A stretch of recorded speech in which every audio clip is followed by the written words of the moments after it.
On croit souvent que le bonheur réside dans la rencontre, comme si l'existence elle-même était incomplète sans l'âme sœur. Nous grandissons avec des films, des chansons et des histoires qui nous disent que la vie n'a de sens qu'à deux. Mais Jung nous mettait en garde. Ce que vous recherchez chez l'autre est en réalité une part de vous-même que vous n'avez pas encore reconnue. Le besoin n'est pas un appel à l'amour. C'est le symptôme d'un manque de connaissance de soi.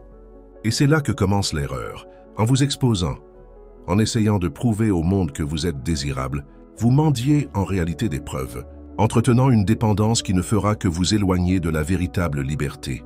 Être célibataire n'est pas une question d'attente. C'est un entraînement psychologique. C'est apprendre à maîtriser son propre territoire intérieur avant de tenter de conquérir quelqu'un d'autre. Jung disait que ceux qui regardent vers l'extérieur rêvent, ceux qui se tournent vers l'intérieur s'éveillent. Être célibataire, c'est cette rare opportunité de se tourner vers l'intérieur sans distraction. Le problème, c'est que la plupart des gens ne supportent pas le silence de leur propre compagnie. Ils troquent cette présence irremplaçable contre l'illusion de combler le vide avec un bruit extérieur. Quand on commence à comprendre qu'il est inutile de gaspiller son énergie psychique à tenter de séduire ou d'impressionner, on découvre quelque chose de troublant. La tranquillité était magnétique. Les personnes centrées sur leurs émotions attirent sans besoin de recherche. Il ne s'agit pas de se vanter de ses réussites, mais de cultiver la profondeur. Et la profondeur ne se photographie pas, ne se publie pas, ne se proclame pas. Elle se perçoit. Beaucoup pensent que la séduction consiste à attirer l'attention, mais le véritable impact naît d'une absence calculée. C'est comme au théâtre. La lumière ne gagne en force que parce qu'il y a de l'ombre. Quand on est constamment présent, qu'on s'offre, qu'on se montre, on devient du bruit. Quand on se retire, qu'on retient des parties de soi, on crée ce que les psychologues appellent la tension créatrice. L'autre regrette ce qu'il n'a pas. Et c'est dans ce manque que naît le désir. Mais rien de tout cela ne fonctionne si votre absence n'est qu'une tactique. Elle doit provenir de la satisfaction authentique d'être avec soi-même. Et cela, ironiquement, n'est possible que si vous cessez de chercher à prouver quoi que ce soit. Pensez à un général qui connaît le pouvoir de l'attente. Il n'attaque pas au premier coup d'œil. Il observe, calcule et renforce ses défenses. Le célibat et cette caserne intérieure, c'est le moment où l'on construit ses murs et ses ponts, décidant qui peut y entrer et jusqu'où on peut aller.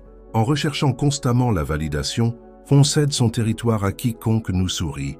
Jung parlait d'individuation, le processus d'intégration de toutes les parties de soi, y compris celles qu'on ne veut pas montrer. La solitude bien vécue est le laboratoire où cette intégration se produit. On reconnaît ses ombres.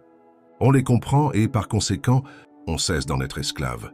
Ceci s'adresse à ceux qui craignent la solitude, la percevant comme synonyme d'isolement. Mais être seul ne signifie pas être déconnecté. Cela signifie choisir de se connecter sélectivement à ceux qui contribuent réellement.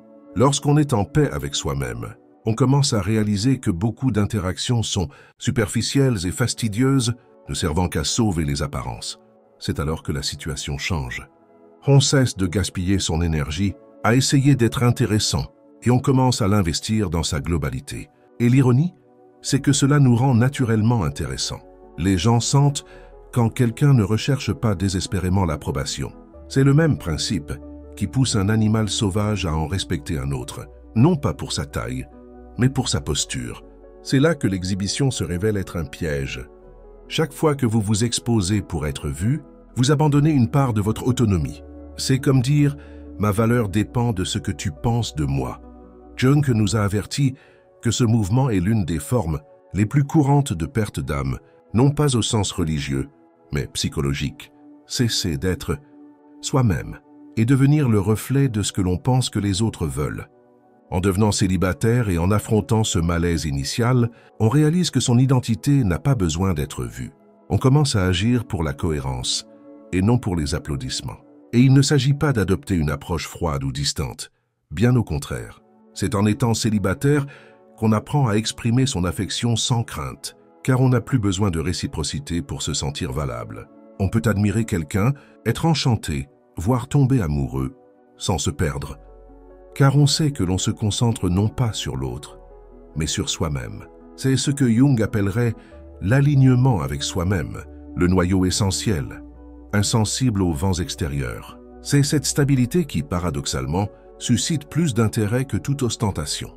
L'ostentation est le bruit qui tente de masquer le silence de la peur, le silence de ceux qui sont en paix et le son que les autres veulent entendre. Imaginez un artiste qui peint pour s'exprimer, non pour vendre. L'œuvre possède une force authentique et c'est ce qui attire les collectionneurs. Il en va de même dans la vie. En vivant avec authenticité, sans modeler chaque geste pour plaire, on commence à créer des expériences uniques, car elles viennent de l'intérieur. Cela n'est possible que si l'on ne se soucie pas de se faire valoir. Et le célibat est le meilleur moyen d'y parvenir, car il vous donne la liberté de faire des erreurs, d'expérimenter et de refaire les choses sans avoir besoin de l'approbation ou de la justification de qui que ce soit. Mais attention, la liberté ne consiste pas à tout faire sans réfléchir. Il s'agit d'être conscient que chaque décision construit ou détruit quelque chose en vous. La solitude renforce cette conscience. Vous remarquez des schémas, identifiez les déclencheurs et comprenez vos véritables motivations. C'est parfois un processus douloureux, faute de distraction pour le soulager, mais c'est précisément cette douleur qui vous rend plus fort. Jung disait que l'on n'atteint pas l'illumination en imaginant des figures lumineuses, mais en prenant conscience de l'obscurité. Être célibataire vous donne le temps et l'espace pour y parvenir sans précipitation. Quand on cesse de se vanter, on redécouvre le pouvoir de la vie privée. On n'a pas besoin que tout le monde sache où l'on est, avec qui on est, ce que l'on fait. On garde pour soi les anecdotes, les souvenirs qui ne sont pas publiés, les moments qui ne nécessitent pas de témoins. Et cela crée un contraste saisissant à l'ère de l'exposition constante. Les gens ont l'impression qu'il y a quelque chose en vous qui n'est pas accessible à tous. C'est comme trouver une porte verrouillée dans une vieille maison. La curiosité est inévitable. Et voilà le problème. Il ne s'agit pas de manipuler les autres. C'est le reflet naturel de quelqu'un qui a trouvé sa valeur en lui-même avant de tenter de la vendre au monde. Cette attitude transforme radicalement le type de personne que vous attirez. Alors que l'ostentation attire les regards superficiels, la profondeur discrète attire ceux qui reconnaissent et respectent la vraie valeur. On cesse d'être choisi pour ce que l'on montre et on commence à être choisi pour ce que l'on est. Cela a un impact psychologique profond. On cesse de dépendre de l'approbation extérieure et on commence à mieux cerner ceux qui méritent de faire partie de son entourage. La solitude bien vécue donne des critères, et les critères sont un pouvoir. Lorsque l'on comprend qu'être célibataire n'est pas une incertitude, mais un choix conscient, on réalise que le monde qui nous entoure commence à réagir différemment.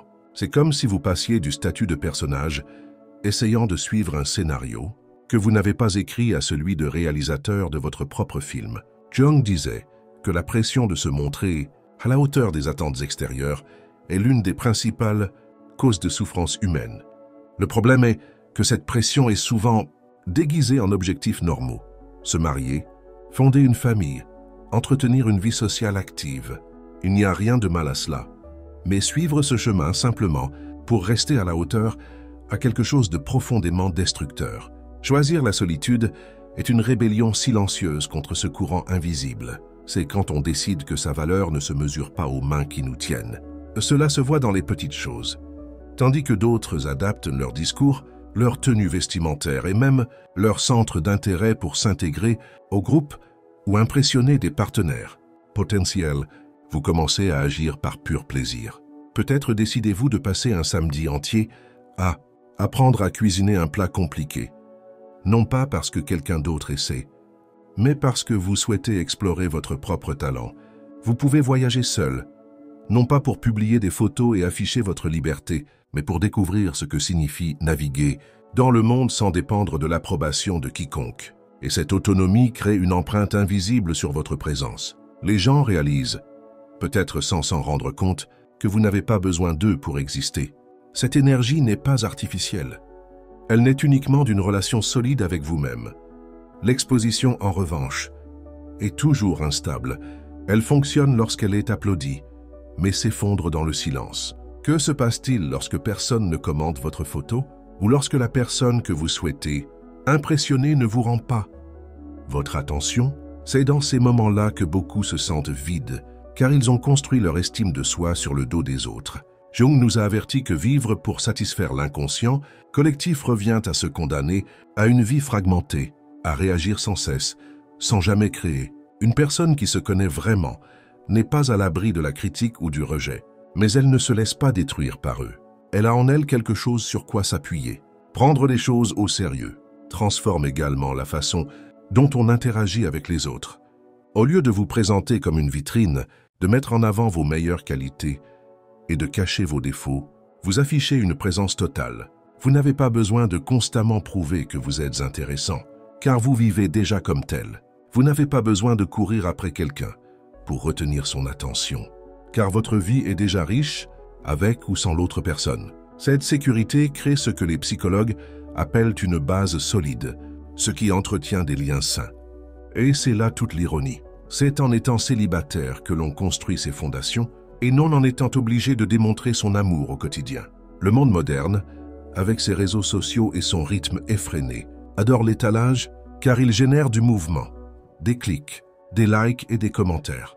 Mais la profondeur silencieuse est un mouvement intérieur, invisible aux yeux impatients. Tandis que certains se précipitent d'un événement à l'autre pour prouver leur pertinence.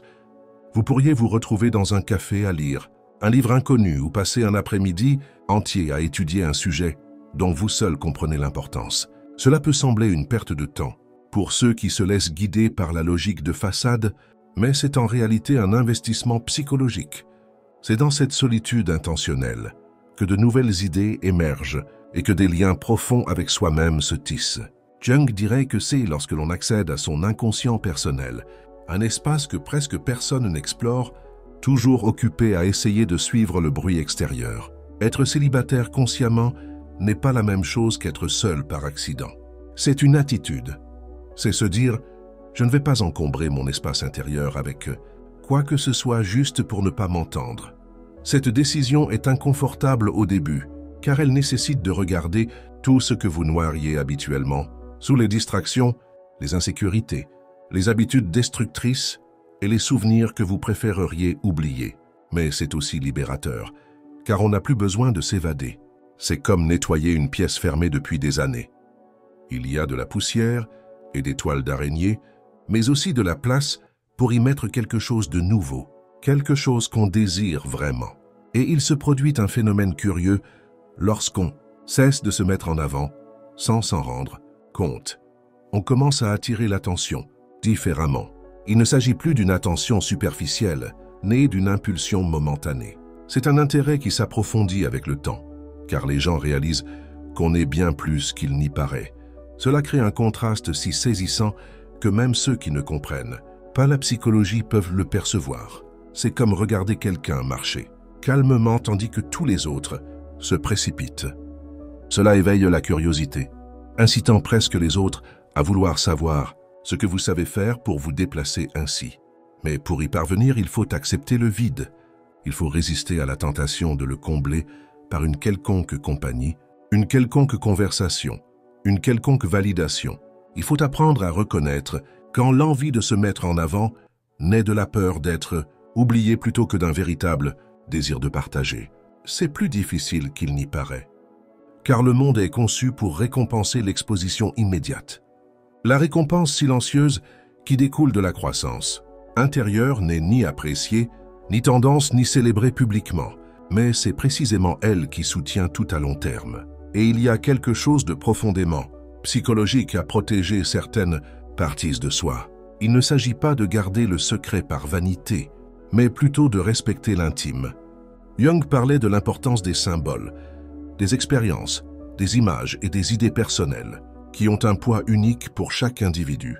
En exposant tout, ces symboles sont voués à la consommation collective et perdent leur pouvoir. En les gardant cachés, ils deviennent une source d'énergie, des souvenirs accessibles pour se reconnecter à soi-même.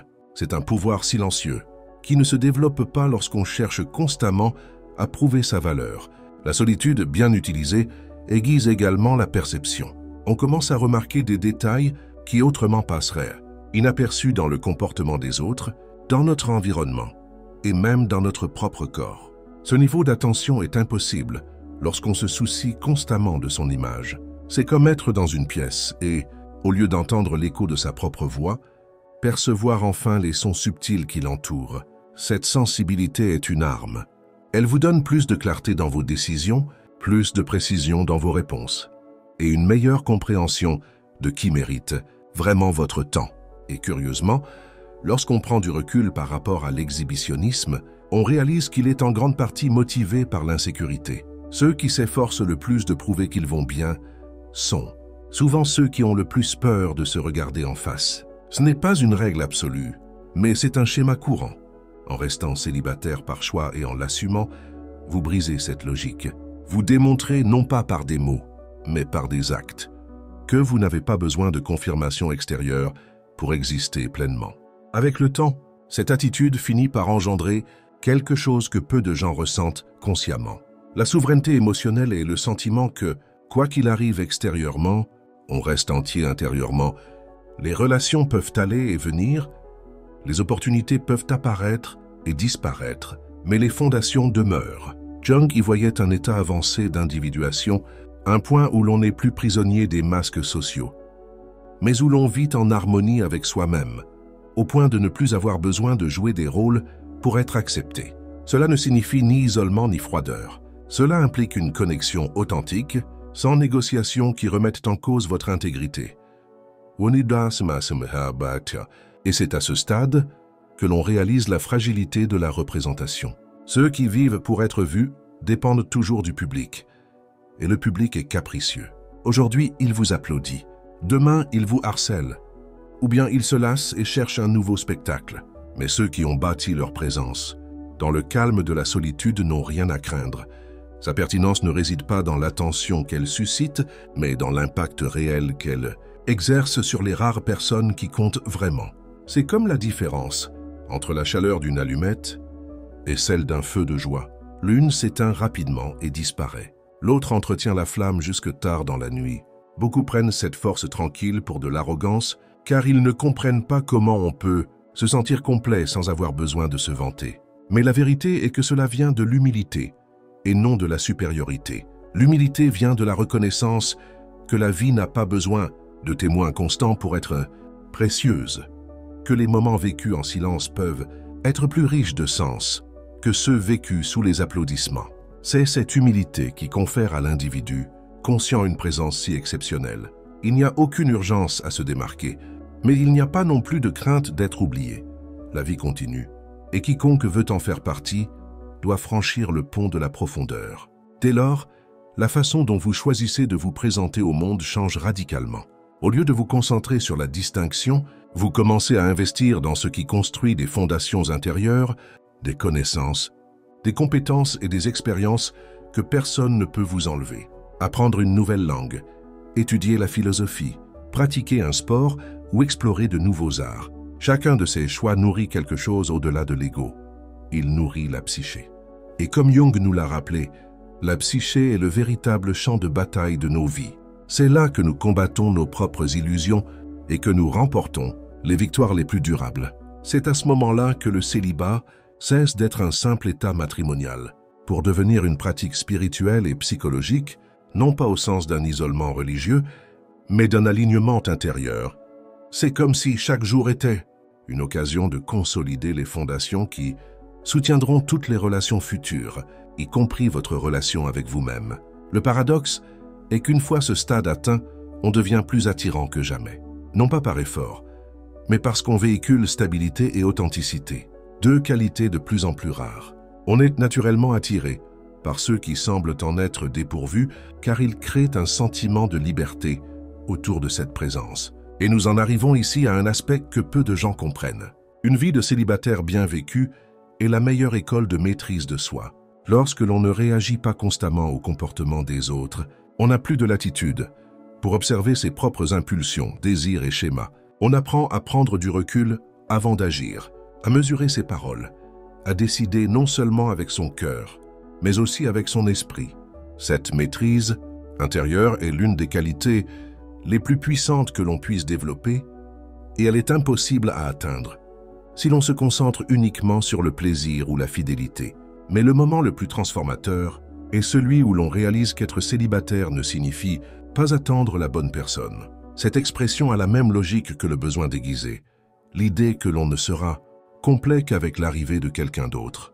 Le véritable saut survient lorsque l'on réalise que même si cette personne n'apparaît jamais, notre vie restera riche, intense et pleine de sens. C'est le summum de l'indépendance émotionnelle. C'est lorsque l'on cesse de rechercher une fin heureuse et que l'on commence à construire des jours heureux, dès maintenant, sans avoir besoin qu'ils s'inscrivent dans une histoire romantique. Jung appellerait probablement cela la réconciliation avec soi-même, le moment où les parties conscientes et inconscientes de sa personnalité cessent de se combattre et commencent à collaborer. C'est comme si, après un long moment, on devenait son propre allié. Dès lors, toute relation qui naîtra sera un choix, et non une nécessité. Et les relations choisies consciemment ont une toute autre qualité. Elles sont plus légères, moins possessives, plus libres, car on n'a plus peur de perdre, ce qui n'est pas notre seule source d'épanouissement. Ce qui effraie le plus les personnes qui suivent ce chemin, c'est peut-être la possibilité de paraître trop distante ou distante, mais celles qui vivent ainsi savent que c'est tout le contraire. Quand on a besoin de personne pour se sentir pleinement, on peut aimer plus librement. On peut laisser de l'espace aux autres sans se sentir menacé. On peut soutenir les autres sans rien attendre en retour. Et si vous avez besoin de prendre du recul, vous pouvez le faire sans la culpabilité qui paralyse tant de personnes. La force vient de savoir voler de ses propres ailes, et c'est cette force que personne ne peut vous enlever. En fin de compte, cesser de se mettre en avant n'est pas seulement une décision esthétique ou sociale, c'est une décision philosophique. Cela implique de rejeter la logique de la mise en avant et d'embrasser celle des racines. C'est accepter que ce qui a le plus de valeur dans la vie n'est pas ce qui brille le plus, mais ce qui perdure. Être célibataire est tout simplement la façon la plus claire et la plus pratique de mettre cela en pratique, car cela vous donne l'espace et l'autonomie nécessaires, pour vous construire de l'intérieur. C'est dans ce terreau fertile que s'épanouit la véritable indépendance. Et si un jour vous décidez de partager cette vie avec quelqu'un, ce sera par excès et non par manque, car vous aurez déjà appris que l'amour le plus stable naît de la nécessité et non d'un choix conscient. Et cela n'est possible que pour ceux qui ont compris que la solitude est aussi un épanouissement. Il ne s'agit pas de s'isoler du monde, mais de s'y ouvrir sans craindre de se perdre. C'est la différence entre demander à quelqu'un de vous compléter et inviter quelqu'un à cheminer avec vous. Alors, oui, être célibataire peut être la meilleure chose que vous puissiez faire pour vous-même. Non pas parce que c'est un état parfait, mais parce que c'est un espace où vous pouvez vous reconstruire, loin de la pression de vous mettre en valeur, loin du besoin de prouver que vous allez bien. C'est là que l'on apprend qu'être bien n'est pas une performance, mais un état de silence intérieur. Carl Jung nous a rappelé qu'en fin de compte, ce que nous recherchons véritablement ne se situe pas à l'extérieur, mais au point où notre conscience rencontre notre essence. Et ce point ne peut être atteint que lorsque nous avons le courage d'être seuls et, dans ce silence, de découvrir que nous n'avons pas besoin de public pour vivre pleinement.